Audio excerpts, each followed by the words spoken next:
Hey, long time no see. You've really aged, haven't you? We're divorced, remember? Try to be a bit more considerate with your words. I thought as ex-spouses, we could speak freely. So, what have you been up to since our divorce? You know, I got married right after our split. And guess what? My wife was pregnant right away. If you're not infertile, it's easy to have kids. Now, I live happily with my wife and son. Good for you. I'm glad you're happy. What about you? Oh, sorry, I forgot. Being infertile means you're probably still single, right? Past 30 and unable to have kids, you must be pretty undesirable. I got divorced 15 years ago because of infertility. At a reunion, I met my ex-husband who bragged about his family to put me down. But he's making a big mistake. Huh? Who is? I'm about to correct his misunderstanding. He'll surely regret his words. Also, I'll throw in an extra piece of news. With a bit of mischief, I decided to share something unnecessary. That revelation would push him over the edge. I'm Rachel. I am a 28-year-old working at a consulting firm. I'm about to get married and will soon meet our parents. My fiancé, Ben, also 28, is a salesperson at a major manufacturer. We've been childhood friends since kindergarten. After high school, we went to different colleges, and after graduating, we got jobs and left their hometown. A few years after getting a job, we found out through social media that my workplace was nearby, and we met up for the first time in a long time since graduating. We moved away from my hometown and met childhood friends as adults. We started dating in a storybook romance and are now getting married. Are you sure it'll be okay? What if your father doesn't like me? Don't worry about it. But your father is a CEO. I used to talk to him casually as a kid, but now I'm nervous. My fiancé kept adjusting his straight tie, wiping the sweat from his forehead. Even I, who was watching, was nervous. Indeed, my dad owns a metalworking company in a small town. But it's not as grand as it used to be. Dad's not a stern figure. Take my daughter if you like, but no returns. His joke eased my fiancé's nerves in no time. I wouldn't return her even if you asked me to. Eventually, my fiancé even cracked a joke. My mom and I exchanged looks, relieved that the meeting went well. But later, my fiancé seemed concerned. The factory and company. Are they doing okay? They're not as good as before. It's just how times change. Can't you, as a consultant, help out? Turning around a company is hard. I can't just do it part-time. If I were to help, I'd have to quit my job and join his company. So, you're planning to take over the business? No. Dad doesn't want me to struggle with it. He plans to sell it eventually.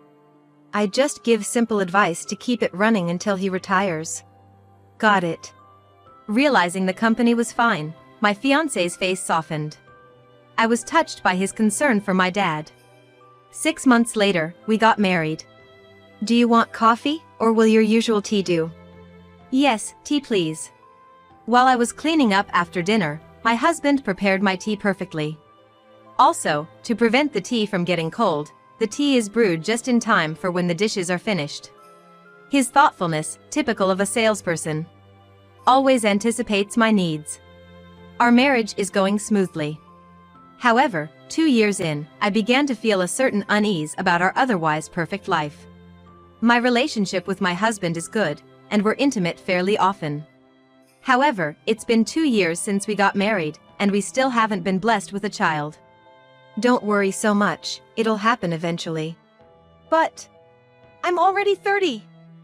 I can't help feeling a bit anxious.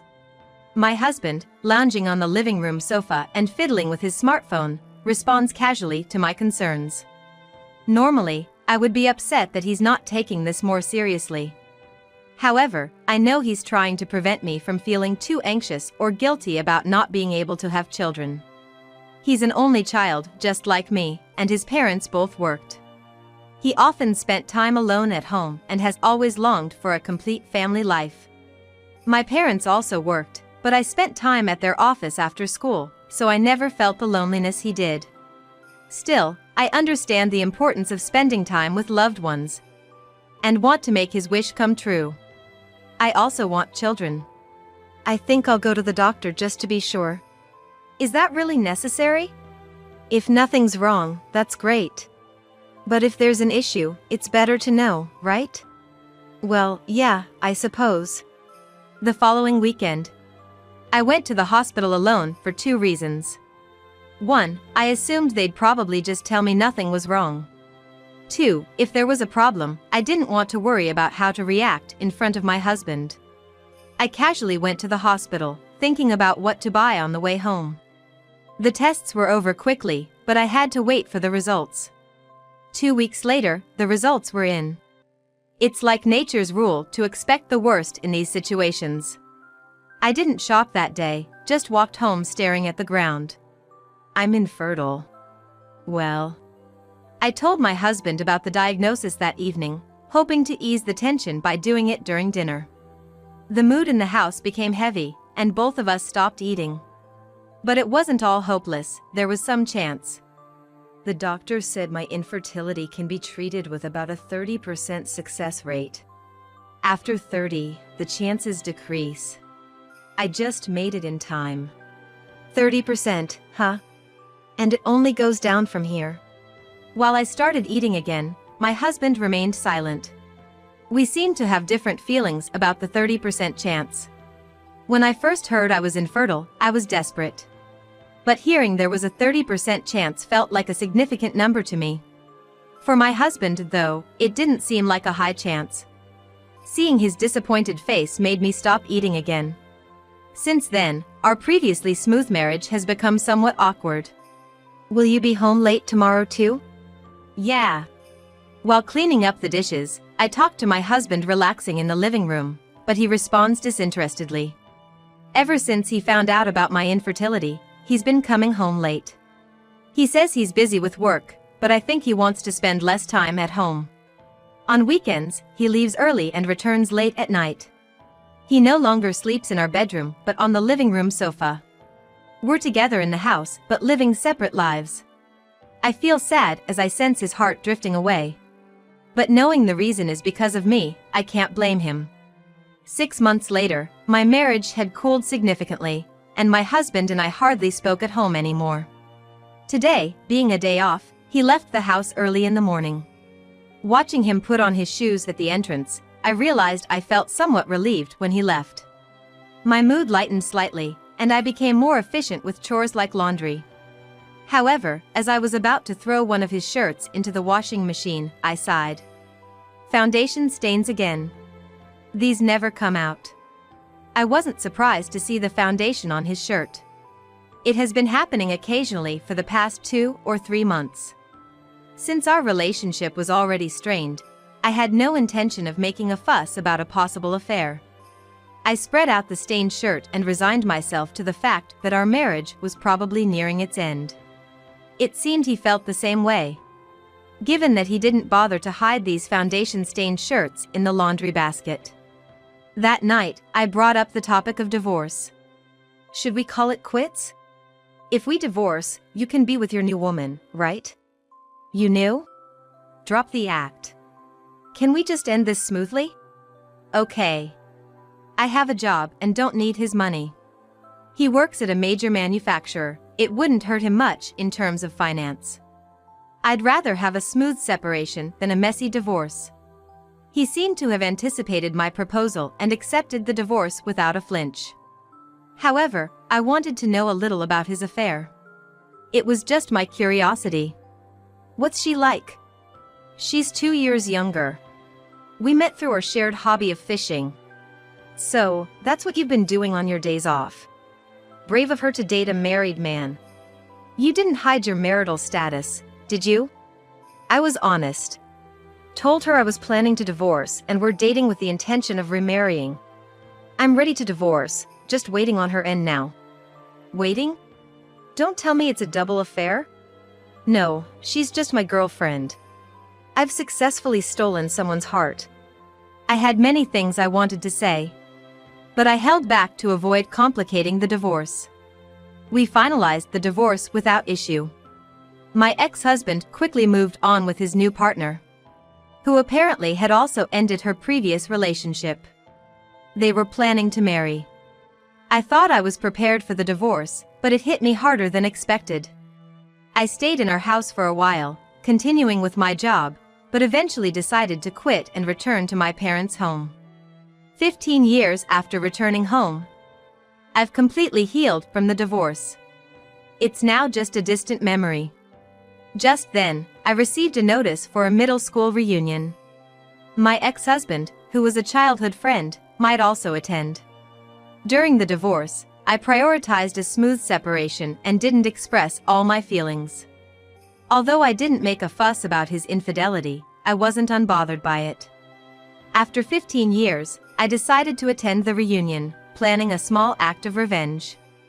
However, my minor mischief would greatly disrupt his life. At the reunion, I saw many familiar faces. I was enjoying catching up with old friends, when I noticed a long-forgotten face approaching. "Hey, long time no see. You've really aged, haven't you?" My ex-husband greeted me with a mocking laugh. "If I'm old, so is he." I was enjoying the conversation until he approached with a villainous smile, making our friends awkwardly distance themselves from us. "We're divorced, remember? Be a little more considerate with your words." I figured as ex-spouses, we could speak freely. "How have you been since our divorce?" As for me, I got remarried right after our split. Right after the wedding, my wife got pregnant. Turns out, she was already pregnant when you and I divorced. If you're not infertile, it's easy to have kids. Now, I live happily with my wife and son. Good for you, I'm glad you're happy. And what about you? Oh, sorry. Being infertile, you're probably still alone, right? Past 30 and unable to have kids, you must be pretty undesirable to everyone, huh? Huh? Who is? My ex-husband shows me photos on his phone of his family outings and brags about his new wife and son, trying to one-up me with his happiness. I find his talk uninteresting and listen with an expressionless face. He seems to have a lot of misunderstandings. Just correcting those will surely make him regret his words. As I'm thinking about how to set him straight, a girl approaches me at just the right moment. "Mommy, I made a new friend." "That's great, sweetie. Mommy's talking to a friend right now. Can you go play with your new friend a little longer?" "Okay." She obediently runs off, full of energy. "Hey, who was that kid?" "What?" "That's my daughter. Didn't they say it was okay to bring kids today?" "Look, there are other kids around." "That's not what I mean." "Did she just call you mom?" "Yes, that's my daughter Sophia. She's 10 years old this year." "But weren't you infertile? How do you have a child?" "Oh, I get it. It's a stepchild. Is it the child of a remarried partner?" "Excuse me. Sophia is the child I gave birth to." "How?" "Infertility can be treated, you know? You just assumed it couldn't be cured." I hear soft chuckles from around us. My close friends know about my divorce and that I have a child. So, my ex-husband, who thought I couldn't have kids and tried to one-up me with his own, ended up being laughed at by our friends. He seems to realize he's the butt of the joke. "So, you have a child, which means you got married again. Congratulations." My ex-husband, embarrassed about trying and failing to one-up me with his child, turns red. Though he congratulates me, it seems more like an attempt to hide his embarrassment and appear magnanimous. Who'd marry an old hag like you? Workplace romance. Really? Still working at the consulting firm? No, you're out of the loop. I took over my dad's business. He's not retired yet, but he's working as the chairman now. What? I thought you said that company was going to be sold. I decided to take over the business when I moved back home after our divorce. It's been a tough 15 years, but now we're approaching a revenue of $60 million a year. We've moved up from a small to a medium-sized company. $60 million? My success in growing my father's company is fairly well known among local friends. My ex-husband, clueless about this, is once again the subject of chuckles from our friends. Didn't you say running a company wasn't easy? Yes, but after the divorce and quitting my job, I could fully focus on turning the company around. Growing the business was a continuous struggle. At first, employees were skeptical about me suddenly taking over.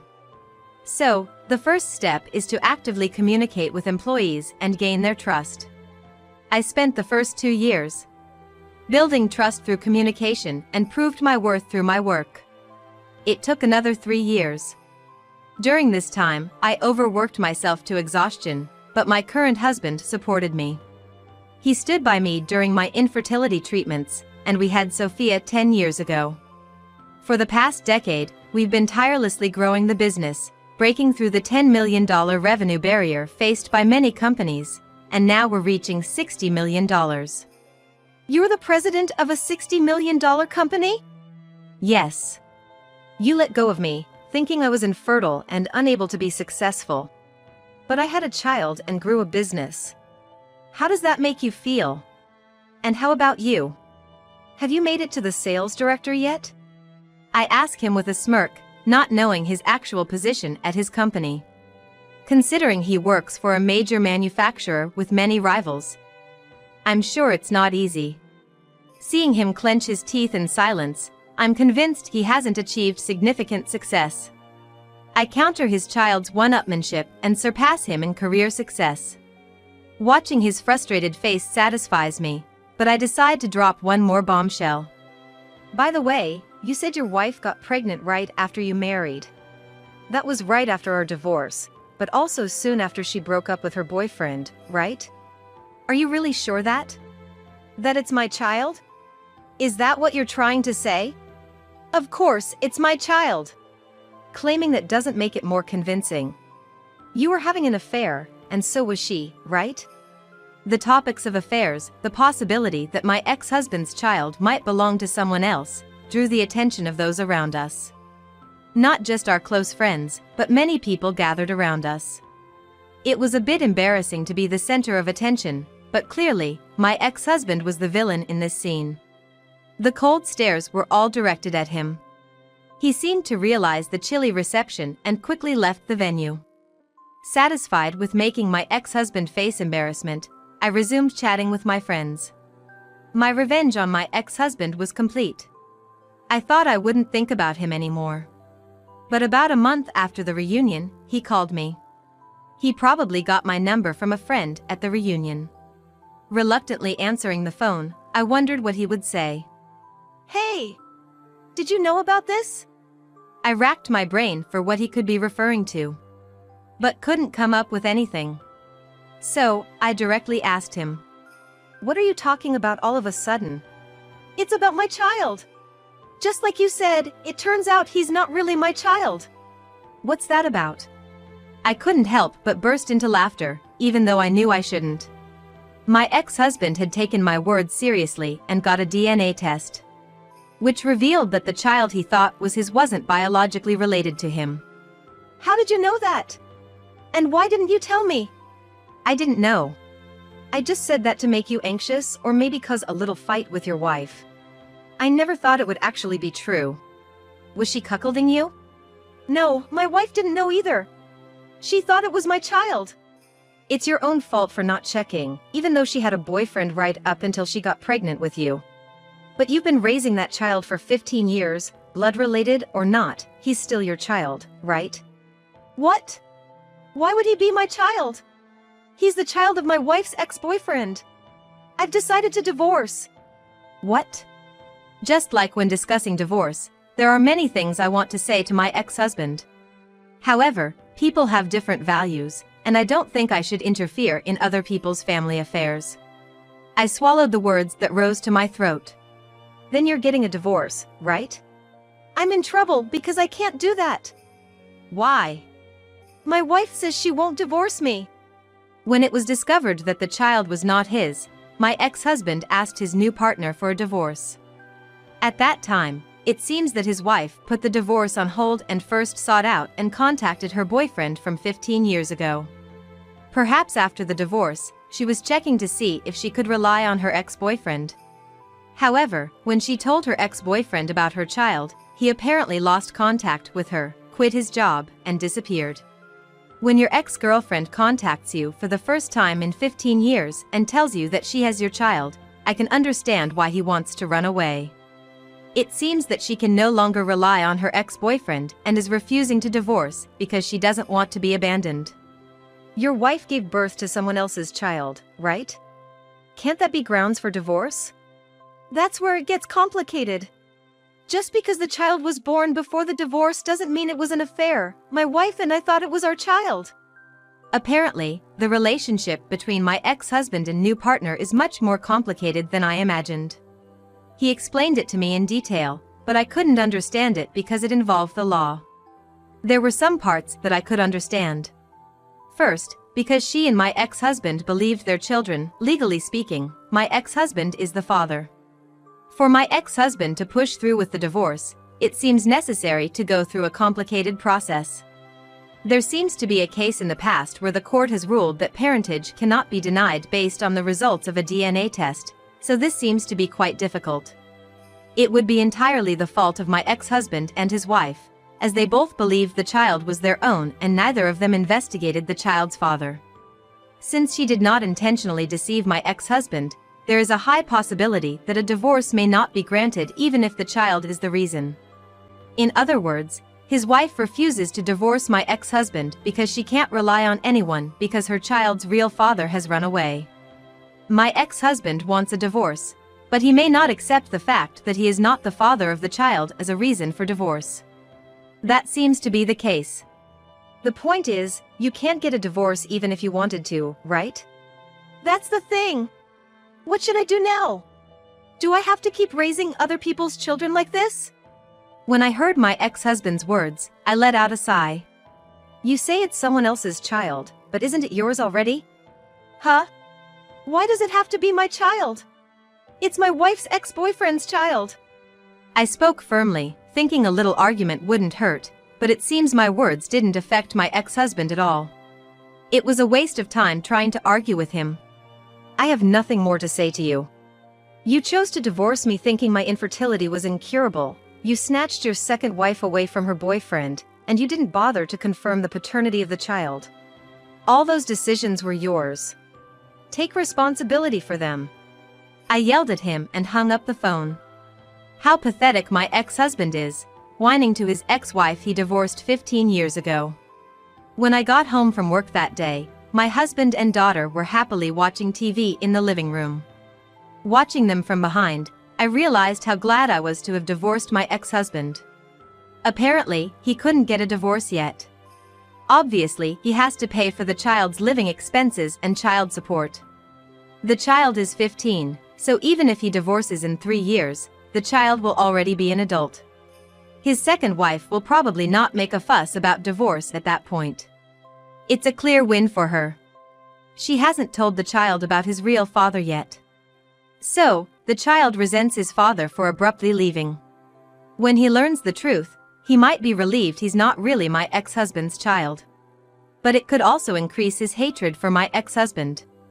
When that time comes, I hope my ex-husband faces the child's anger without running away. By then, he'll have experienced his second divorce and likely won't want to marry again. My ex-husband tried to one-up me, thinking I couldn't have children, but I got the upper hand with my child and career. My little comment threw his life into chaos. Maybe he shouldn't have tried to one-up me. I continue to work hard. And unlike my ex-husband, our family relations are great. We're currently planning where to go on our next day off.